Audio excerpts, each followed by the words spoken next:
একমাত্র কিয়ামতের আলামত যা পবিত্র কোরআনে বর্ণিত হয়েছে তা হলো ইয়াজুজ মাজুজের সর্বনাশা আক্রমণ।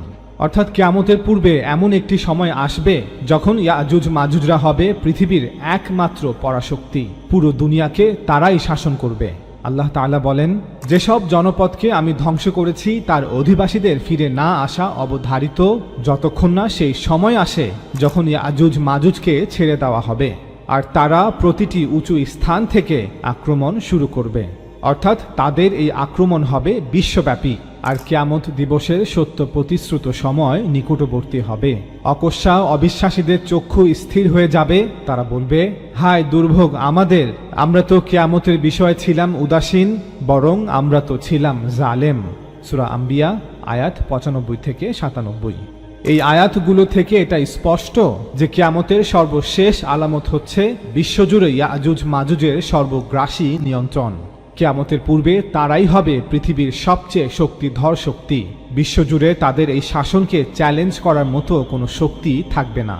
এরপরেই শুরু হবে কিয়ামত, যখন গোটা বিশ্ব জগৎকে ধ্বংস করে দেয়া হবে। ইয়াজুজ মাজুজ হচ্ছে নূহ আলাইহিস সালামের পুত্র ইয়াফিসের বংশধর, যারা পৃথিবীর উত্তরাঞ্চল রাশিয়া এবং ইউক্রেনে বসবাস করত। পরবর্তীতে তাদের কিছু উপজাতি পশ্চিম ইউরোপে পৌঁছে এবং পরবর্তীতে তাদের বংশধররাই উত্তর আমেরিকা ও অস্ট্রেলিয়ায় বসতি স্থাপন করে। বর্তমান ইহুদিদের একটি বড় অংশই ইয়াজুজ মাজুজের বংশধর। বিজ্ঞান ও প্রযুক্তির সহায়তায় এই ইয়াজুজ মাজুজরা এশিয়া, আফ্রিকা, দক্ষিণ আমেরিকা এবং আরব বিশ্বের সম্পদ লুটে নিয়ে নিজেদের আরও শক্তিশালী করেছে। ইয়াজুজ মাজুজের অতীত থেকে বর্তমান সম্পূর্ণ ইতিহাস বিস্তারিত জানতে এই ভিডিও সিরিজটি দেখুন, লিংক নিচে দেয়া থাকবে। আল্লাহ তাআলা পবিত্র কোরআনে সূরা আম্বিয়াতে বলেন, ওয়া হারামুন আলা ক্বরিয়াতিন আহলাকনাহা আন্নাহুম লা ইয়ারজিউন। যে শহরকে আমি ধ্বংস করে দিয়েছি তার অধিবাসীদের সেই শহরে ফিরে না আসা অবধারিত। হাত্তা ইযা ফুতিহাত ইয়াজুজ ওয়া মাজুজ, যে পর্যন্ত না ইয়াজুজ ও মাজুজকে বন্ধনমুক্ত করে দেওয়া হবে। ওয়াহুম মিন কুল্লি হাদাবিন ইয়ানসিলুন, এবং তারা প্রত্যেক উচ্চভূমি থেকে দ্রুত বেগে ছুটে আসবে। সূরা আম্বিয়ার এই আয়াতটি অত্যন্ত আশ্চর্যজনক, যেখানে আল্লাহ তাআলা একটি শহর, একটি জনপদ সম্পর্কে বলছেন এবং তিনি সেই শহরকে ধ্বংস করে দিয়েছেন। সেই শহরের অধিবাসীদেরকে শাস্তি দিয়েছিলেন তাদের শহরকে ধ্বংস করার মাধ্যমে, এবং সেই অধিবাসীদেরকে তাদের শহর থেকে বের করে দিয়েছিলেন।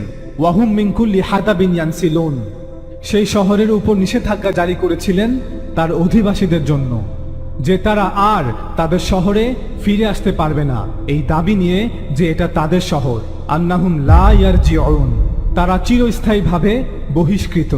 তবে যেদিন ইয়াজুজ ও মাজুজকে মুক্ত করে দেওয়া হবে, ওয়াহুম মিন কুল্লি হাদাবিন ইয়ানসিলুন, ইয়াজুজ ও মাজুজ যেদিন মুক্তি পাবে সেদিন তারা পৃথিবীর প্রত্যেক দিকে ছড়িয়ে পড়বে। এটা একটা অর্থ। আর যদি পৃথিবী সর্বত্র সর্বদিকে ছড়িয়ে পড়ে তবে গোটা পৃথিবীর নিয়ন্ত্রণ, কর্তৃত্ব তাদের হাতে থাকবে, ভূমির, সমুদ্রের, আকাশের। সম্ভব হলে আর্নাল্ড টয়েনবির লেখা সিভিলাইজেশন অন ট্রায়াল বইটি পড়ুন। তিনি একজন ব্রিটিশ ইতিহাসবিদ ছিলেন। বইটি লেখা হয়েছিল 1948 সালে, আজ থেকে প্রায় 70 বছর পূর্বে। সেই বইটিতে তিনি লিখেছিলেন যে আধুনিক পশ্চিমা সভ্যতার আবির্ভাব হয়েছে একটি মিশন নিয়ে, সমগ্র পৃথিবীর নিয়ন্ত্রণ নেওয়ার জন্য। ভূমি, সমুদ্র, আকাশ সবকিছু। ওয়াহুম মিন কুল্লি হাদাবিন ইয়ানসিলুন, তারা পৃথিবীর চতুর্দিকে ছড়িয়ে পড়বে, যা হবে একটি ধ্বংসাতীত শক্তি। পৃথিবীর মানব ইতিহাসে এই প্রথমবার একটি জাতি পুরো পৃথিবীকে নিয়ন্ত্রণ করছে। এর আগে কেউই এমনটা করতে সক্ষম হয়নি। আরেকটি অর্থ, তারা অবতরণ করবে প্রত্যেক উঁচু স্থান হতে, অর্থাৎ তারা আমাদেরকে, গোটা পৃথিবীকে তাদের লক্ষ্যবস্তু বানাবে। গোটা পৃথিবীর উপর তারা নিজেদেরকে চাপিয়ে দিবে। আপনি চাইলেও তাদের থেকে বাঁচতে পারবেন না। কোন শহর এটা, যে শহরটিকে নিষিদ্ধ করা হয়েছে তার অধিবাসীদের জন্য, এবং যে শহরের সাথে ইয়াজুজ ও মাজুজের সম্পর্ক রয়েছে? আমরা যে পদ্ধতি অবলম্বন করেছি তা হলো, আমরা সবগুলো হাদিস দেখেছি ইয়াজুজ মাজুজ সম্পর্কে। আমরা দেখেছি এমন কোন শহরের নাম বলা আছে কিনা যার সাথে ইয়াজুজ ও মাজুজের সংযোগ রয়েছে, এবং আমরা সব হাদিস দেখে এটা নিশ্চিত হয়েছি যে শুধুমাত্র একটি শহরের নাম বলা আছে ইয়াজুজ মাজুজের সাথে, আর সেটা হচ্ছে বাইতুল মাকদিস, জেরুজালেম, আল কুদস। এবং আমরা দেখেছি যে পবিত্র কোরআনে এমন কোনো শহরের নাম বলা আছে কিনা, এমন কোনো জনপদের নাম বলা আছে কিনা যাদেরকে আল্লাহ তাআলা তাদের শহর থেকে বের করে দিয়েছিলেন, যাতে তারা আর তাদের শহরে ফিরে আসতে না পারে, এবং যারা আল্লাহ তাআলার নিষেধাজ্ঞা থাকা সত্ত্বেও সেই শহরে ফিরে এসেছে আল্লাহ তাআলার হুকুম অমান্য করে। এবং পুরো কোরআনে আমরা একটি মাত্র শহর পেয়েছি যাকে নিষিদ্ধ করা হয়েছে তার অধিবাসীদের জন্য, যাতে তারা আর তাদের শহরে ফিরে আসতে না পারে, এবং যারা নিষেধাজ্ঞা থাকা সত্ত্বেও সেই শহরে ফিরে এসেছে, আর সেই শহরটি হলো জেরুজালেম। হযরত ঈসা আলাইহিস সালামকে প্রত্যাখ্যান করার কারণে এবং তাকে হত্যা চেষ্টা করার অপরাধে আল্লাহ তাআলা বনী ইসরাইলের উপর শাস্তি প্রেরণ করেন। 70 খ্রিস্টাব্দে রোম সাম্রাজ্য গোটা জেরুজালেম দখল করে নেয়, হাজার হাজার ইহুদিদেরকে হত্যা করে এবং সকল ইহুদিদেরকে জেরুজালেম থেকে চিরস্থায়ীভাবে বের করে দেয়। তাই চলুন দেখি আমরা সেই শহরটিকে খুঁজে বের করতে পারি কিনা। আমরা দেখতে পাই যে জেরুজালেমকে আল্লাহ তাআলা ধ্বংস করে দিয়েছিলেন এবং বনী ইসরাইলকে সেখান থেকে বের করে দিয়েছিলেন, যদিও আল্লাহ তাআলা এই ভূমি তাদেরকে দান করেছিলেন বাস করার জন্য। তাই আমরা চিহ্নিত করেছি যে জেরুজালেম হচ্ছে সেই শহর। এখন আমাদের প্রশ্ন হচ্ছে, কারা এত বছর পর জেরুজালেম দখল করলো বনী ইসরাইলদের জন্য, এবং বনী ইসরাইলকে আবার 2000 বছর পর জেরুজালেমে ফিরিয়ে নিয়ে আসলো? যদি আপনি তাদেরকে চিনতে পারেন তাহলে আপনি ইয়াজুজ ও মাজুজকেও চিনতে পারবেন। আল্লামা ইকবালই প্রথম যিনি সেই শহরটিকে চিহ্নিত করতে পেরেছিলেন। সমগ্র মুসলিমদের মধ্যে মাত্র একজন, তিনি শুধু চিহ্নিতই করেননি, দাবিও করেছিলেন। বুখারীতে 8টি হাদিস 4টি সূত্রে বর্ণিত হয়েছে। আল্লাহ রসুল সাল্লাল্লাহু আলাইহি ওয়াসাল্লাম ঘুমন্ত অবস্থায় ছিলেন তার সম্মানিতা স্ত্রী উম্মুল মুমিনিন যায়নাব রাদিয়াল্লাহু তাআলা আনহার ঘরে, এবং তিনি অত্যন্ত ভয়ার্ত অবস্থায় ঘুম থেকে জেগে উঠলেন যে তার চেহারা মোবারক লাল বর্ণের হয়ে গিয়েছিল। তিনি কি দেখেছিলেন তার স্বপ্নে যে তিনি সাল্লাল্লাহু আলাইহি ওয়াসাল্লাম এতটাই ভয় পেয়ে গিয়েছিলেন, ঘুম থেকে উঠে প্রথমেই তিনি বললেন, ওয়াইলুল লিল আরব মিন শাররিন কদ ইকতারাবা। দুর্ভাগ্য আরবদের, তাদের ধ্বংস নিকটবর্তী, এক মহা অকল্যাণ তাদের নিকট আসছে। আজ ইয়াজুজ ও মাজুজের প্রাচীরে ঠিক এরকম একটি ছিদ্রের সৃষ্টি হয়েছে। আরবি শব্দ আল ইয়াউম অর্থ আজকে, আর আজকে অর্থ আজকেই। আজকে অর্থ 1000 বছর পর নয়, অথবা 1000 বছর আগেও নয়। চিন্তা শক্তি কোথায় হারিয়ে গেল?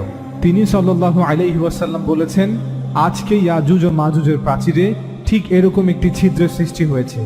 অর্থাৎ আল্লাহ রসুল সাল্লাল্লাহু আলাইহি ওয়াসাল্লামের জীবনকালেই ইয়াজুজ ও মাজুজ জাতি মুক্তি লাভ করেছে। উম্মুল মুমিনিন যায়নাব রাদিয়াল্লাহু তাআলা আনহা জিজ্ঞাসা করলেন, ইয়া রাসূলুল্লাহ, আনুহলিকা, আমাদের মধ্যে সৎ লোক থাকা সত্ত্বেও কি আমরা ধ্বংস হয়ে যাব? রসুল সাল্লাল্লাহু আলাইহি ওয়াসাল্লাম বললেন, নাআম, হ্যাঁ।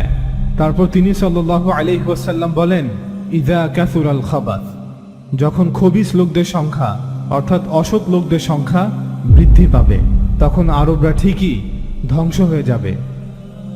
আমরা এখন আলোচনা করব মুসলিমদের মধ্যে সবচেয়ে প্রসিদ্ধ সেই হাদিসটি নিয়ে, যা ইসলামিক স্কলারশিপের জন্য একটি পাজল সৃষ্টি করেছে। হাদিসটি সহিহ মুসলিমে বর্ণিত আছে, যেখানে হযরত ঈসা আলাইহিস সালামের আগমন সম্পর্কে বর্ণনা দেওয়া হয়েছে। যখন তিনি আলাইহিস সালাম দাজ্জালকে হত্যা করবেন এবং দাজ্জালকে হত্যার পর বাআসা আল্লাহ, এর অর্থ মুক্ত করা নয়। বাআসা অর্থ টু সেন্ড, প্রেরণ করা, পাঠানো। বাআসা, হি সেন্ট, সে পাঠিয়েছে। মুক্ত করা অর্থে পবিত্র কোরআনে সূরা আম্বিয়াতে ফুতিহাত শব্দটি ব্যবহৃত হয়েছে, যার অর্থ বন্ধনমুক্ত করা। ইযা ফুতিহাত ইয়াজুজ ওয়া মাজুজ, যখন ইয়াজুজ ও মাজুজ জাতিকে মুক্ত করে দেওয়া হবে। সহিহ মুসলিমের এই বর্ণনা অনুযায়ী ইয়াজুজ ও মাজুজ জাতি হযরত ঈসা আলাইহিস সালামকে পরাজিত করতে জেরুজালেমে আসবে।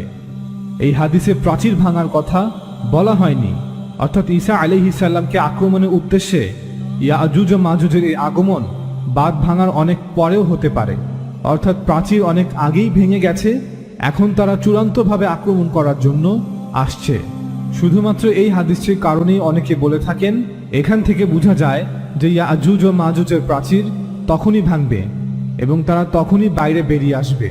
মুফতি শফি রহমতুল্লাহ আলাই তার তাফসির মাআরিফুল কোরআনে লেখেন, কোরআন ও হাদিসে এরূপ কোনো প্রকাশ্য ও অকাট্য প্রমাণ নেই যে যুলকারনাইনের প্রাচীর কিয়ামত পর্যন্তই অক্ষয় থাকবে, অথবা কিয়ামতের পূর্বে এপারের মানুষের উপর তাদের প্রারম্ভিক ও মামুলি আক্রমণ হতে পারবে না।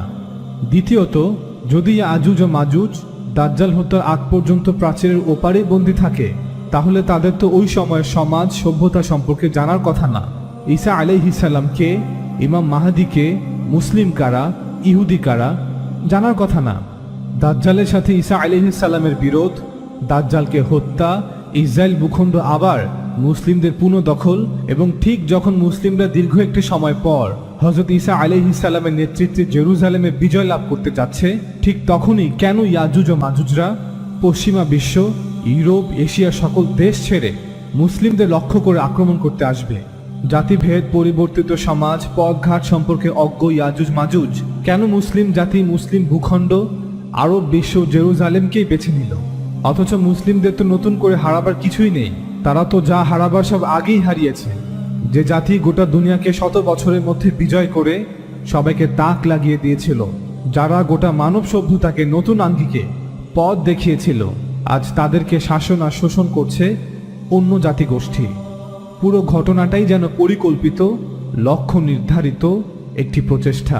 সুতরাং এ থেকেই বোঝা যায় যে এই আক্রমণ প্রাচীরের ওপারে থাকা কোনো জন্তু জানোয়ার, রাক্ষসের অথবা জঙ্গলি মানুষের এবং হাজার বছরের অগ্রগতি সম্পর্কে অজ্ঞ এবং সেই সময়ে সত্য আর মিথ্যার লড়াই সম্পর্কে বেখবর থাকা কোনো জঙ্গলি বাহিনীর কাজ নয়। একটু আগে আমরা বুখারী থেকে যে হাদিসটি আলোচনা করলাম, যেখানে বলা আছে যে আরবদের ধ্বংস নিশ্চিত, কারণ ইয়াজুজ ও মাজুজের প্রাচীরে একটি ছিদ্রের সৃষ্টি হয়েছে, এর অর্থ তাদের হাতেই আরবদের ধ্বংস হবে। কিন্তু মুসলিম শরীফের হাদিসে বলা আছে যে আল্লাহ তাআলা ঈসা আলাইহিস সালামকে তুর পর্বতে যেতে বলবেন এবং আল্লাহ তাআলা নিজে ইয়াজুজ ও মাজুজকে ধ্বংস করে দিবেন। তাহলে আরবদের ধ্বংস কখন হবে? তবে আল্লাহ তাআলা ঈসা আলাইহিস সালামকে তুর পর্বতে কেন যেতে বলবেন? নিশ্চয় আল্লাহ তাআলা ইয়াজুজ মাজুজকে আরবদের ধ্বংস করার সুযোগ দেবার জন্য তাদের ধ্বংসের দায়িত্ব নেননি। তাছাড়া আরও কিছু বর্ণনা আছে যা মুসলিম সমাজে বেশ জনপ্রিয়, কারণ এগুলো শুনতে বেশ মজাদার। যেমন মুসনাদে আহমেদ শরীফের একটি হাদিসটিতে বলা আছে, ইয়াজুজ মাজুজ প্রতিদিন ওই প্রাচীরটি খুঁড়তে থাকে। খুঁড়তে খুঁড়তে তারা যখন এতটুকু পৌঁছে যে সূর্যের আলো দেখতে পাওয়ার উপক্রম হয়, তখন তাদের নেতা বলে যে আজ তোমরা ফিরে যাও, আগামীকাল অনায়াসে খোঁড়া শেষ করে দিবে। পরের দিন তারা এসে আগের মতো মজবুত প্রাচীরই দেখতে পায় এবং এভাবেই চলতে থাকে। এটি একটি মিথ্যা বানোয়াট হাদিস, কারণ যুলকারনাইন এত বোকা নয় যে এমন একটি প্রাচীর বানাবে যা একদিনেই ভেঙে ফেলা যায়। আল্লাহ পবিত্র কোরআনে বলেছেন, ফলে তারা প্রাচীরটি অতিক্রম করতে পারল না এবং ভাঙতেও পারল না। কিন্তু এই হাদিস মতে যুলকারনাইনের প্রাচীরটি ভাঙা যেন বাঁ হাতের কাজ, অর্থাৎ ইয়াজুজ মাজুজ চাইলেই ভেঙে ফেলতে পারত, কিন্তু তারা চলে যায় এবং আল্লাহ তাআলা প্রাচীরটিকে আবার আগের মতো মজবুত করে দেন। দ্বিতীয়ত, এখানে সূর্যের আলো দেখা বা না দেখার প্রশ্ন কেন আসছে? অর্থাৎ এই ভুয়া বর্ণনাটি বলতে চাচ্ছে প্রাচীরটি কোনো গুহার মুখে, অর্থাৎ প্রাচীরটি দিয়ে কোনো একটি গুহার মুখ বন্ধ করা হয়েছে, অথচ এটি কোরআনের সাথে সরাসরি সাংঘর্ষিক।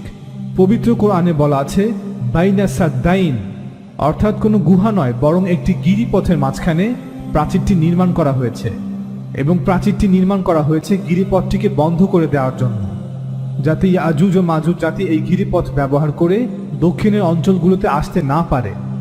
বুখারী ও মুসলিমের একটি হাদিস মোতাবেক প্রতি 1999 জন ইয়াজুজ ও মাজুজ। এখন আপনি যদি হিসেব করেন তবে দেখবেন যে তাদের সংখ্যা অভাবনীয়ভাবে বেশি। যদি 700 কোটি মানুষ 1% হয়, তবে বাকি 99% হচ্ছে 69,300 কোটি ইয়াজুজ ও মাজুজ।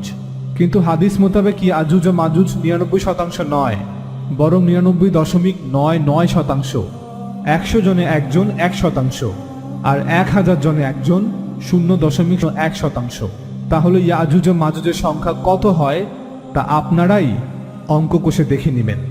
এখন আমার প্রশ্ন হচ্ছে, এত লক্ষ কোটি ইয়াজুজ ও মাজুজ কোথায়, যারা পৃথিবীর মানুষের তুলনায় 99.99% বেশি?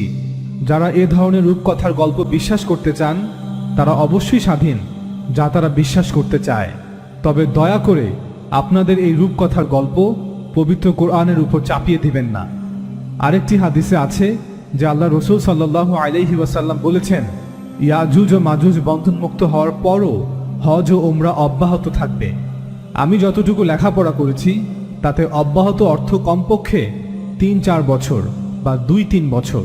মুসলিম শরীফের হাদিস অনুযায়ী আল্লাহ তাআলা হযরত ঈসা আলাইহিস সালামকে বলবেন, তুমি তুর পাহাড়ে চলে যাও এবং আল্লাহ তাআলা ইয়াজুজ ও মাজুজকে ধ্বংস করে দিবেন। এখন আমার প্রশ্ন হচ্ছে, আল্লাহ তাআলা কি কয়েক বছর অপেক্ষা করবেন তাদেরকে ধ্বংস করার জন্য? কারণ অন্য হাদিস অনুযায়ী হজ ও উমরা অব্যাহত থাকবে, অর্থাৎ ইয়াজুজ মাজুজের কয়েক বছর কিছুই হবে না। আর যদি কিছু হয়ে যায় তবে হজ ও উমরা অব্যাহত থাকা বা না থাকার কোনো প্রশ্নই আসে না। একজন মুসলিম হিসেবে যতটুকু করা সম্ভব আমি করেছি। কাউকে বিশ্বাস করানো মোটেও আমার কাজ নয়। তবে দয়া করে লক্ষ্য রাখবেন, আপনার ভ্রান্ত বিশ্বাসের কারণে পবিত্র কোরআন যেন প্রশ্নবিদ্ধ না হয়। বাইবেলের বুক অফ জেনেসিসের অধ্যায় 10-এ বলা আছে, ইয়াজুজ ও মাজুজ হচ্ছে নূহ আলাইহিস সালামের তৃতীয় ছেলে ইয়াফিস বা জেফেথের বংশধর। আর বুক অফ ইজিকেলে পুরো 2টি অধ্যায় উল্লেখ করা আছে ইয়াজুজ ও মাজুজের নামে। অধ্যায় 38-এ বলা আছে ইয়াজুজ ও মাজুজ কোথা থেকে আসবে এবং কিভাবে জেরুজালেমে আক্রমণ চালাবে। আর 39 নম্বর অধ্যায়ে বলা আছে আল্লাহ তাআলা কিভাবে তাদেরকে ধ্বংস করবেন। যাদের আগ্রহ আছে তারা পড়ে দেখতে পারেন। আমরা সেখান থেকে সামান্য কিছু বর্ণনা করব। Ezekiel chapter 39.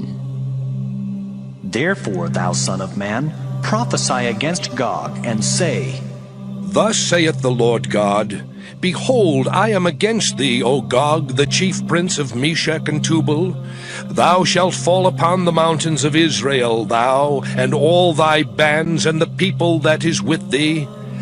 I will give thee unto the ravenous birds of every sort, and to the beasts of the field to be devoured.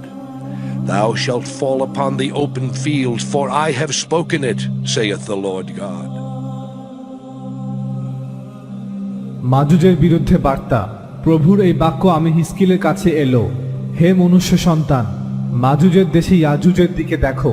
Say মেশেক and তুবাল জাতির বিখ্যাত নেতা। অনেকেই বিশ্বাস করেন মেশেক হচ্ছে বর্তমান রাশিয়ার রাজধানী মস্কো এবং তুবাল হচ্ছে মধ্য রাশিয়ার একটি শহর টোবলস্ক। আমার হয়ে মাজুজের বিরুদ্ধে কথা বলো, তাকে বলো, প্রভু আমার সদাপ্রভু এই কথা বলেন, ইয়াজুজ তুমি মেশেক ও তুবালের বিশেষ গুরুত্বপূর্ণ নেতা, কিন্তু আমি তোমার বিরুদ্ধে। বুক অফ ইজিকেলের অধ্যায় 39-এ বলা আছে, সেই সময় আমি ইয়াজুজকে কবর দেওয়ার জন্য ইসরায়েলে একটি স্থান বেছে নেব, পথিকদের উপত্যকায়, যে স্থান মৃত সাগরের পূর্ব দিকে অবস্থিত। সেখানে ইয়াজুজকে কবর দেওয়া হবে।